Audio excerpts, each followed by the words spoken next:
Dearest viewers, welcome to today's episode of Your Voice Podcast. I'm your host for today's show, Aisha Abdulkader Yusuf. On today's show, we have an author, playwright, and a human rights activist, a former senator of the Federal Republic of Nigeria. He was the chairman of Hand in Hand Africa. He's also the president of the Civil Rights Congress of Nigeria, CRCN, a leading figure in the struggle for the restoration of democracy in Nigeria. He contested and won the Kaduna Central Senatorial District on the platform of the All Progressive Congress on 28 March 2015. Today, we have here Senator Shehu Sani. Thank you, Senator Shehu Sani. Welcome to the show, and thank you for having us. So, as an activist, how can civil society organizations in Nigeria effectively advocate for human rights and influence policy changes? And what role can they play in promoting transparency and good governance? Thank you for having me in your program. Well, civil society organization or organized civil society are a group of persons who have assembled themselves with the principle of pursuing a cause that they set out for themselves. Specifically on this matter, on human rights, good governance, and transparency, there are civil society groups that have dedicated their time, their energy, and their focus to fighting for a transparent society, for good governance, for democracy, and for human rights. And they can do it in a number of ways. During the military era, the strategy of these groups, which we led, was to openly confront and fight the government. And military government is an aberration, it's an illegal entity, and as such, our own fight at that time was how can we dislodge the regime and restore democracy to Nigeria. But in the last 25 years, civil groups are involved in acts of advocacy, which includes, first of all, monitoring the activities of government, that's in their own area, as oversight function on matters of human rights, democracy, transparency, and anti-corruption.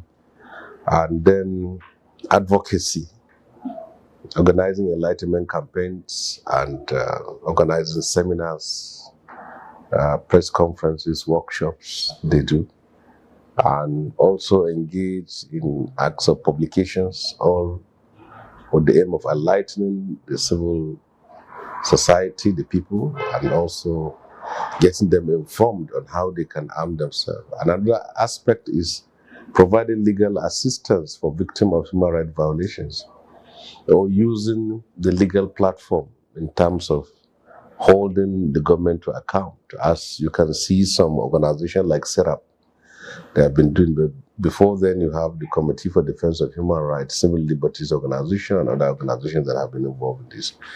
So, this time around, civil groups, what they do is simply to organize seminars, conferences, to bring non-governmental organizations to the table, and then bring government agencies to the table and discuss. And add to it now, you can even see there is the Berikete Radio by my friend Ahmed Isa, who is also involved in his own area of advocacy and achieving result. So these are some of the strategies now that have been employed. Sometimes it's consultative, sometimes it's confrontational, and sometimes it's legal. So these are all. What is most important is that it should be done within the ambit of the law, the ambience of the Constitution, and also within the context of Nigeria as a democratic state. You as a seasoned human rights activist and former senator, can you share your experiences and insights on how activism informs governance and vice versa? Additionally, what are your thoughts on the current state of Nigeria's economy, and what policy interventions or reforms do you recommend for sustainable economic growth? Well, you see, Nigeria has been a country that is richly blessed with both human and natural resources, but the citizens and people from outside the country have recognized that we're a richly endowed country. We have almost about 95% arable land. We have about 235 rivers. We have all sorts of mineral resources in our soil. Some countries don't have the population, and we have them. We also have energetic, innovative, and creative young people, which is the resource of the 21st century. We also have a tech zealous population, which is also young people. And you see the creativity. This is the first time in the history of the world you see Nigerians winning medals, winning trophies, winning laurels globally. Even from the entertainment side, you can see how Nigeria has dominated the Nollywood, has dominated the African market and also getting global recognition. You can see how the likes of Tiwa Savage, Davido, or Burna Boy are winning Grammys. And Nigeria's music is an authority in the world today. So these are the potentials of our country. These are the greatness, the richness of our country, the wealth of our country. So I can say that we have much to do in terms of harnessing our resources for the betterment, for the progress, for the development, and for the prosperity of our people.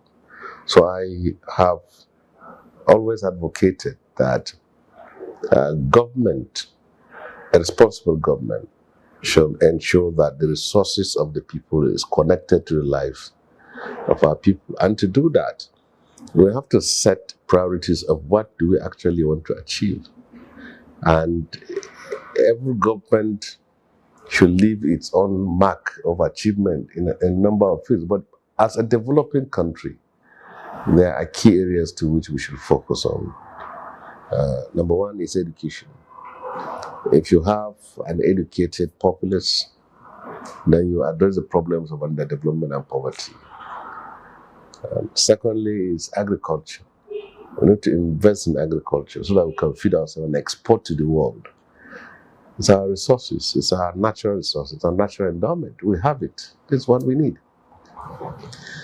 Third, which is supposed to be the first, is security. Our nation is faced with serious attacks by bandits and terrorists in parts of the country.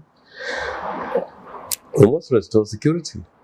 And then, how can we exploit the creativeness, the energy, the zeal, the charisma of our young people for our own progress as a nation? It's very important. And then an aspect of it is industry and mines. See, we need to be industrialized as a nation. Our agricultural potentials, should not simply be about exporting them. We should process them and export them.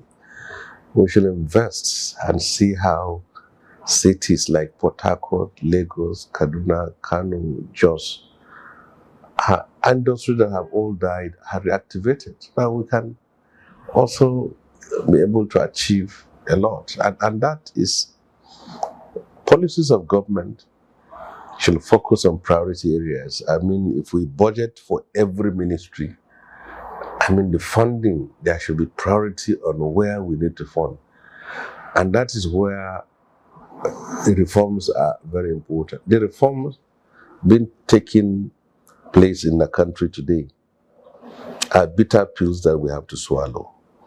I do not hold brief for the government or the president of the country, but we have been doing the same thing over and over again, and it's time for us to be thinking of what country do we want for ourselves and our future? Or do we want to simply use the available wealth to pay subsidy and enjoy life and our children should suffer?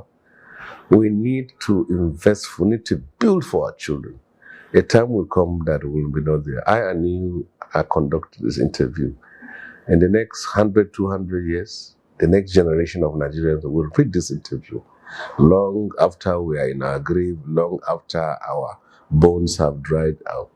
But they will not remember us by this interview, but by the legacy of what our generation, what our era has been able to leave behind for them. We are now a developing country. We have problem of insecurity, we have problem of hunger, we have problem of infrastructural decay, we have problem of national unity. We don't know what will be Nigeria, will build Nigeria of 2050, 2000, 2050, 2200. I mean, we don't know what Nigeria is going to be. So we are hoping that if we make reforms and make sacrifices for today, that our children and grandchildren and great-grandchildren will benefit and will inherit a country for which they will also live for the future generation. As a former statesman, in your opinion, what are the most pressing social and economic challenges facing Nigeria today? And how can they be addressed through policy and collective actions? Specifically, how can Nigeria balance its economic development goals with the need to protect and promote human rights? You see, as a developing country, we must balance a number of things, but we must prioritize the economy. Because if your economy is bad, you can't achieve anything. You can't fight your battle. You can't educate your people. You can't industrialize your country. You can't feed yourself. No, you need that. It's very important. It's very, very important. We have to achieve that. And then secondly, we also have to look at areas of education. Most of the people who are today president, vice president, governors, senators, were products of public education. What can we do to reactivate public education to make sure that the children of the rich and the poor can equally have access to education and also can be educated? So this is what we need. And in the general terms, when a government wants to achieve something, it should be able to balance between the people and its own objectives. If people wake up in the morning, they can't find food to eat, they cannot find jobs, they can't pay the school fees of their children, they cannot pay their rent, then you know that we are simply stuck in a time bomb. And so, as the government is focusing on the future, it should also take care of the present. So this is the balance that is necessary. And for the people, we should know that we came from a past where we have just been spending money, looting, and money is being embezzled anyhow. But we need a government that has focus, that will say that this needs to be done, it has to be done for the interest of our future. How do you handle criticism and opposition? And what do you believe are the essential qualities of effective leadership in Nigerians' context? What motivated your transition from activism to politics? And how did your experience as a senator shape your views on governance and social change? You see, activism is driven by goals, by principles, by ideals, by philosophies, by ideas. And politics is driven by the reality to transform the lives of people, to transform your society, and to be the actual driver or pilot of your people. So, transition from activism to politics is driven by the need for one to be on the driver's seat, to effect the change that you have always professed, to effect the change that you have always preached, to effect the change that you have always advocated. So as an activist, you can only advocate, you can only preach, you can only criticize, you can only hold account. But this is a time for you to lead. So that's why we transited from activism to politics. But they are completely two different fields. In activism, you deal with your comrades, whom you share the same philosophy, the same ideals, the same ideas, the same ideology. But in politics, you have to sit, you have to sleep, you have to eat, you have to live, you have to engage with people who you don't even share anything in common with for the interest of accommodation, synergy, and the need to achieve results. So, in activism, if we say we're going to meet by 8 p.m. to achieve something by 8 a.m., so by 8 p.m. after the meeting, everybody goes to sleep. And then we wake up in the morning to achieve that objective, like protest, like advocacy, like that. But in politics, when you meet with people by 8 p.m. and you disperse, some people will meet within that group by 11 p.m. And then some will still meet by 2 a.m. Some will meet by 4 a.m. By the time we wake up, you thought that the meeting of 8 a.m. was the reality. No, it has been changed already. So this is happening. In activism, there isn't much about backstabbing. There isn't much about perfidy. There isn't much about plots. But politics is full of plots, full of betrayal, full of perfidy is full of so many things, which under a normal circumstances you can't get through to it. That is why you find that many good people, you not find them in politics because they cannot take the heat, the pressure, the attacks, the Muslim. The politician, typical politician, you can hang false allegation against him and he will sleep. You can call him any name and he will sleep. Even if you are brush it up, even if you are not true. But an activist is so conscious about his integrity, his own reputation, and as such, he will fight you. But in politics, sometimes you don't even need to fight anything. Yes. So that is how we're able to transit, and we handle attacks and criticism on a daily basis. I've just read just yesterday that the senator took about 2 to 3 people who went to attack, criticize him on radio. He took them to court. And I have seen that. I came from that background where we have been criticizing people. So when I found myself in the position of legislative authority, I know that I will be at the receiving end. In activism, you fire the bullet. In politics, you receive it. Yes, that's it. Okay. What advice would you give to young Nigerians, especially the Gen Zs of our generation, who are interested in pursuing careers in politics, activism, or social entrepreneurship? And how can they make a meaningful impact in their communities and the country at large? The Gen Z generation are a different breed of human beings because they are a generation that were shaped and configured by technology and by rebellion. And they rebel against the society, rebel against culture, rebel against religion, rebel against norms, rebel against... So this is what the Gen Z are all about. So their thought, their views, their ideas, their thinking, and their vision is quite different from ours. We came from a world where you have to wait in the morning to buy newspapers and read the news.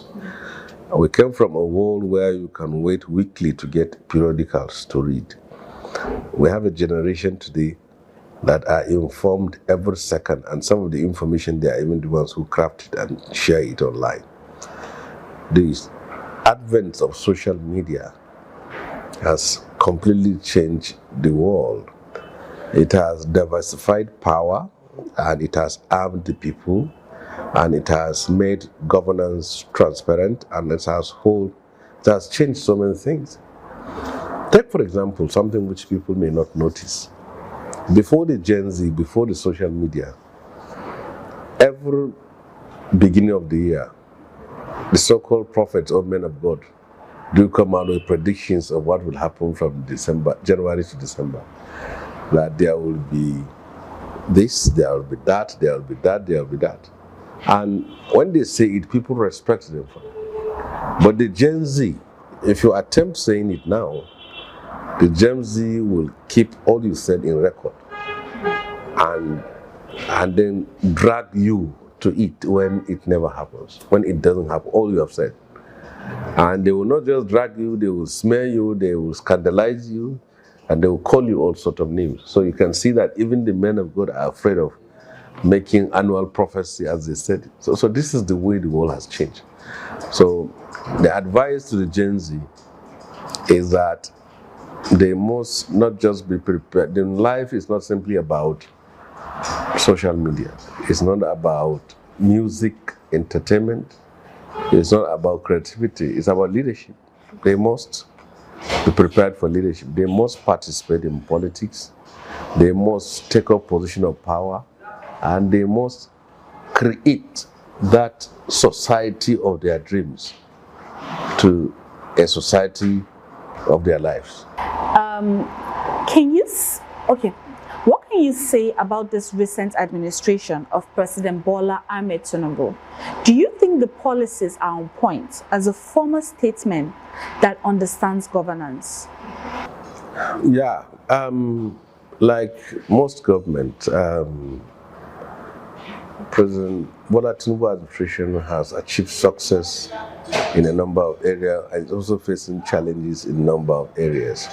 But there are things it has done which other government has not done, which is courageously address the problem rather than massage it. I didn't get that. Courageously address the problem rather than massage it, rather than appease or please people. They want the problem to be solved. On the area of security, before the coming of Tinubu, you can see the attacks on schools. Yes. You can see the attacks, the abduction of students, the killing of students, and the extortion of ransom. In the last 1.5 years, there are very few cases of schools being attacked and students being abducted. That is progress made. There are areas that are virtually close to the people. Almost kidnapping takes place on a daily basis. Kaduna, Abuja Road. Now it's not the case. You can see how safe the trains are.